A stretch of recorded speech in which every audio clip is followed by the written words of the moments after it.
नमस्कार, आप देख रहे हैं एफएम न्यूज और मैं हूं आपके साथ अब्दुल समाद। बुलेटिन की शुरुआत करेंगे देश और दुनिया की तमाम बड़ी खबरों के साथ। शिंजो आबे की पार्टी 15 साल बाद बहुमत से चूक गई है। पीएम इशिबा बोले हैं कि हार के बाद भी पद पर बना रहूंगा।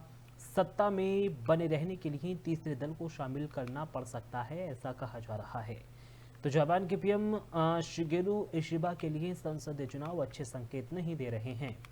जापानी मीडिया रिपोर्ट्स के मुताबिक सत्तारूढ़ लिबरल डेमोक्रेटिक पार्टी यानी एलडीपी भी बढ़त बनाने में कामयाब नहीं हो पाई। वहीं एलडीपी के सहयोगी दल कोमिटो को रविवार को करारी हार का सामना करना पड़ा और निचले सदन में बहुमत हासिल करने में सफल नहीं हो पाई। इस वजह से 15 सालों में पहली बार देखने को मिल रहा है कि इशिबा को अब सत्ता में बने रहने के लिए गठबंधन में तीसरे दल को शामिल करना होगा। जापान में हुए हालिया चुनाव ट्रस्ट फंड घोटाले के बाद पहला राष्ट्रव्यापी मतदान है, जिसने सत्तारूढ़ लिबरल डेमोक्रेटिक पार्टी को हिलाकर रख दिया था। इसकी वजह से जनता का पार्टी में विश्वास कम हुआ। इस वजह से फोमियो किशिदा को प्रधानमंत्री के पद से इस्तीफा देना पड़ा था। वहीं दूसरी तरफ मौजूदा चुनाव में लिबरल डेमोक्रेटिक पार्टी अपने दम पर बहुमत हासिल नहीं कर पाई, जबकि एलडीपी की सबसे बड़ी प्रतिद्वंदी जापान की संवैधानिक डेमोक्रेटिक पार्टी ने बेहतर प्रदर्शन करके दिखाया। एनएचके के अनुसार एलडीपी और उसके गठबंधन सहयोगी कमेटो ने प्रतिनिधि सभा की 465 सीटों में से केवल 215 सीटें हासिल करने में कामयाब हो पाई। इसे बहुमत तक पहुंचाने के लिए आवश्यक 233 सीटों से कम रह गई। ये परिणाम प्रधानमंत्री शिगेरू इशिबा के लिए एक बड़ा झटका है, जिन्होंने इस महीने ही पदभार ग्रहण करने के बाद अपनी स्थिति को मजबूत करने के लिए आकस्मिक चुनाव बुलाने का दाव नाटकीय रूप से उल्टा पड़ गया।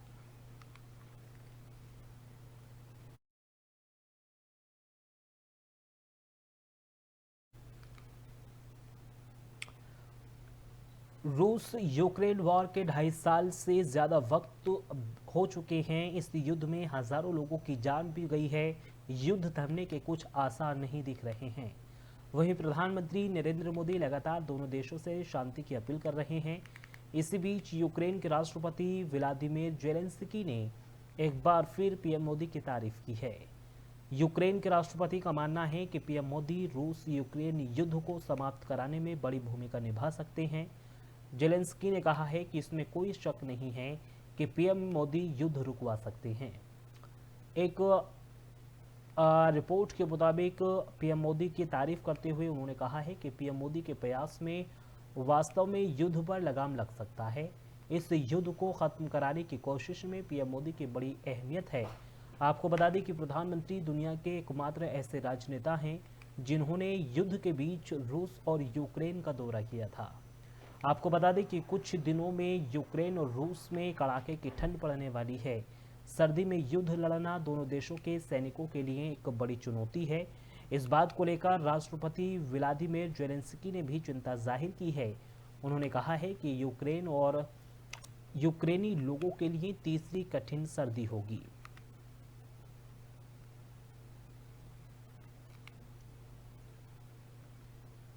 केंद्रीय मंत्री पीयूष गोयल ने बीजेपी उम्मीदवार विनोद शेलार के नामांकन दाखिल करने में हिस्सा लिया। इस दौरान केंद्रीय मंत्री पीयूष गोयल ने कहा है कि महायुति एक बड़ा मजबूत गठबंधन है। महाराष्ट्र में फिर एक बार पीएम मोदी के नेतृत्व में हम सब चुनाव में जमकर लड़ रहे हैं। जनता समझ गई है, अगर महाराष्ट्र में विकास चाहिए तो महायुति ही है। प्रचंड बहुमत से महायुति जीतने जा रही है।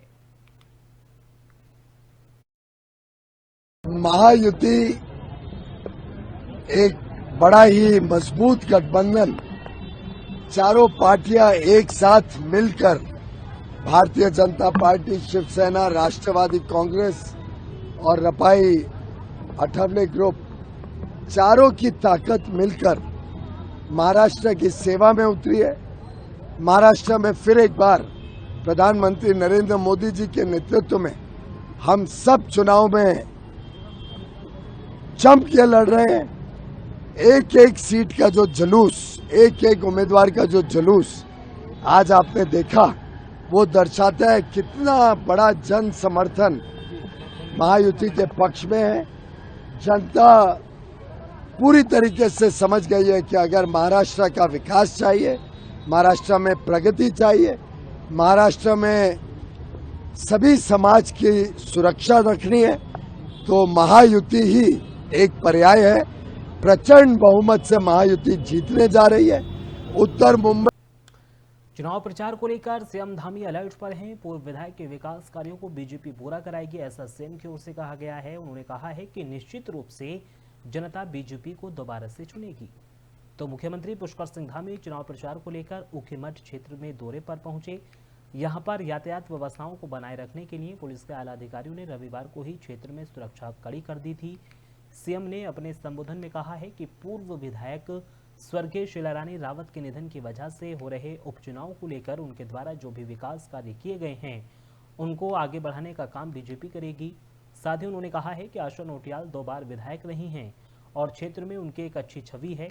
निश्चित रूप से जनता बीजेपी को ही दोबारा से चुनेगी।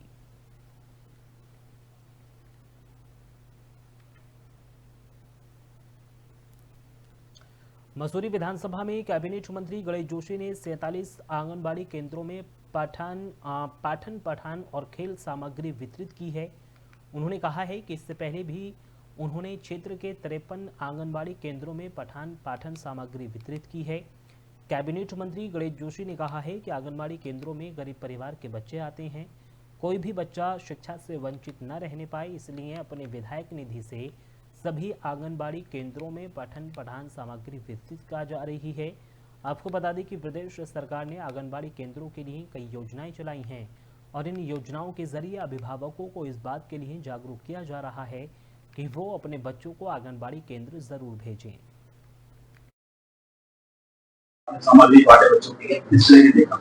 देखिए, भारतीय जनता पार्टी जिस चिंतन और जिस विचार को लेकर काम करती है, दीनदयाल जी का विचार कि समाज के अंतिम पीढ़ी के अंतिम व्यक्ति तक विकास की लहर पहुंचनी चाहिए। आज मैं अपने विधानसभा के 47 आंगनबाड़ी केंद्र की कार्यकर्तियों को पठन पाठन व खेल सामग्री हमने वितरित की है, क्योंकि ये गरीब घरों के वो बच्चे तो स्कूल जाने से पहले अमीर घरों के बच्चे तो प्ले ग्रुप में जाते हैं और वहां पढ़ाई करते हैं, लेकिन ये बच्चे वहां जाने में सक्षम नहीं और आंगनबाड़ी के माध्यम से हमारी सरकार इनको आगे लाने का प्रयास कर रही है। और आज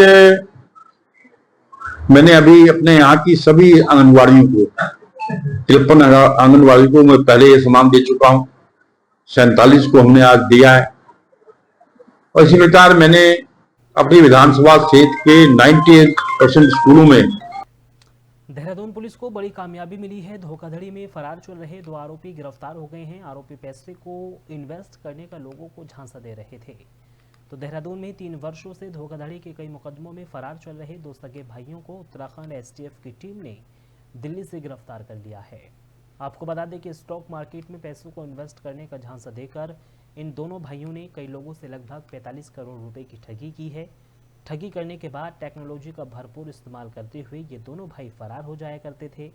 वहीं एसटीएफ इन्हें पकड़ने के लिए बीते 1 वर्ष से ट्रेस करने की कोशिश कर रही थी। आपको बताते चलें कि ये दोनों भाई उत्तराखंड के पिथौरागढ़ क्षेत्र के रहने वाले हैं और कुल मिलाकर दोनों पर 35,000 रुपये का इनाम भी पुलिस द्वारा इन पर रखा गया था। ये लगभग 3 साल से फरार अभियुक्त हैं और ये सीबीसीआईडी सेक्टर हल्द्वानी द्वारा ये तफ्तीश की जा रही है। और इसमें ये 2 भाई हैं, जगदीश सिंह बोरा और कमलेश सिंह बोरा। इन दोनों को अरेस्ट कर लिया गया है। जगदीश के ऊपर 25,000 का इनाम है और कमलेश के ऊपर 10,000 का इनाम है। इनके ऊपर यूपीआईडी एक्ट में मुकदमा है, बर्ड्स एक्ट में भी है, 420 के केसेस भी हैं और इन्होंने लगभग 25 करोड़ की धोखाधड़ी करी है। और ये मूलतः जनपद पिथौरागढ़ के रहने वाले हैं और वहीं के लोगों के साथ इन्होंने धोखाधड़ी करी है। और ये लोगों से इन्वेस्टमेंट के नाम पे पैसा लेते थे और उनको ये कहा जाता था कि आपको इसमें भारी मुनाफा दिया जाएगा और वास्तव में लोगों का पैसा वापस नहीं हुआ। तो ये केसेस रिपोर्ट हुए और इन्वेस्टमेंट के नाम पे पैसे लिए। इसके अतिरिक्त इन्होंने ज़मीनों के नाम पे भी पैसे लिए लोगों से। और ये जब ये पुलिस इनके पीछे इनको वांटेड हो गए पुलिस में, तो ये यहाँ से फरार हो गए और ये जगह बदल के पिछले 3 साल से शहर बदल के, लोकेशन बदल के अलग अलग जगह रह ऋषिकेश तीर्थ नगरी के शांत वादियों में अपराध तेजी से बढ़ने लगा है। मामला ऋषिकेश की सबसे व्यस्त सड़क त्रिवेणी घाट रोड का है। यहां पर एक महिला का पैसों से भरा बैग एक बदमाश छीनकर फरार हो गया था। महिला के पति ने पुलिस को शिकायत देकर कार्रवाई की मांग की है। पुलिस ने मुकदमा दर्ज कर बदमाश की पहचान कर उसे गिरफ्तार करने के प्रयास भी अब शुरू कर दिए हैं। महिला के पति दिवाकर प्रसाद निवासी डालवाला ने बताया है कि वो अपनी पत्नी के साथ त्रिवेणी घाट गंगा दर्शन के लिए आए थे। वापसी में अचानक एक बदमाश पीछे से आया और उनकी पत्नी के हाथ में टंगा पर्स छीनकर फरार हो गया। घटना के दौरान लोगों ने बदमाश को पकड़ने की कोशिश की, लेकिन मौके से बदमाश फरार हो गए। घटना के संज्ञान में लेते हुए चौकी प्रभारी प्रकाश पोखरियाल पुलिस ने बदमाशों को गिरफ्तार करने में सफलता हासिल की है।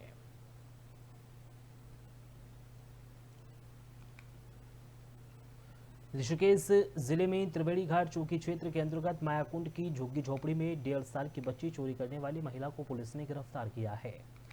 पुलिस महिला के आपराधिक इतिहास की जानकारी जुटा रही है। बहरहाल महिला को कोर्ट में पेश कर जेल भेजने की कार्रवाई की गई है। आपको बता दें कि आरोपी महिला ने मायाकुंड से बच्ची को चोरी किया था। बच्ची चोरी होने से परिजनों में हड़कंप मच गया था। लोगों की सूचना पर परिजन त्रिवेणी घाट की ओर दौड़े। यहां स्थानीय लोगों की मदद से पुलिस ने बच्ची चोरी कर भाग रही महिला को गिरफ्तार कर लिया।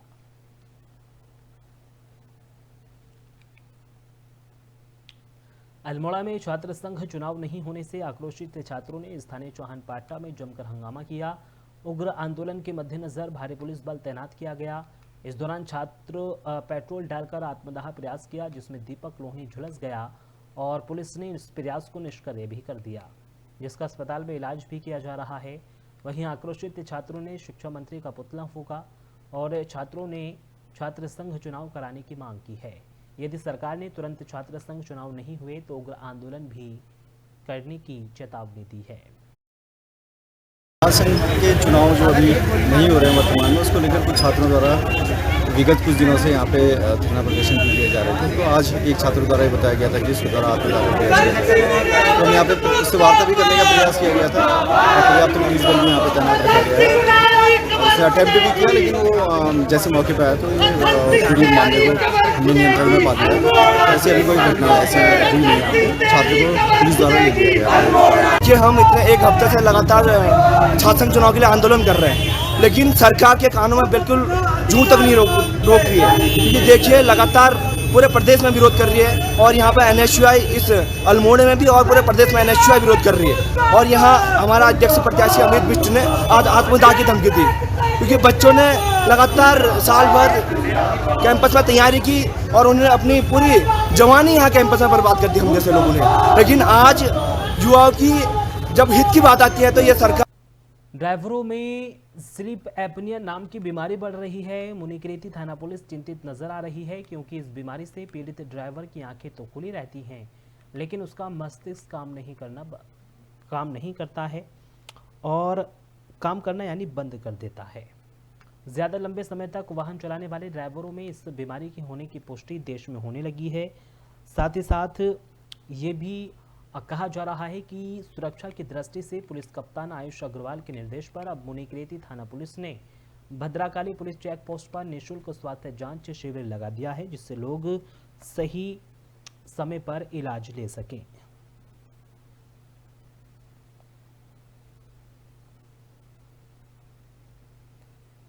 और फिलहाल इस बुलेटिन में सिर्फ इतना ही। देश और दुनिया की तमाम बड़ी खबरों के लिए आप देखते रहिए FM न्यूज़। नमस्कार।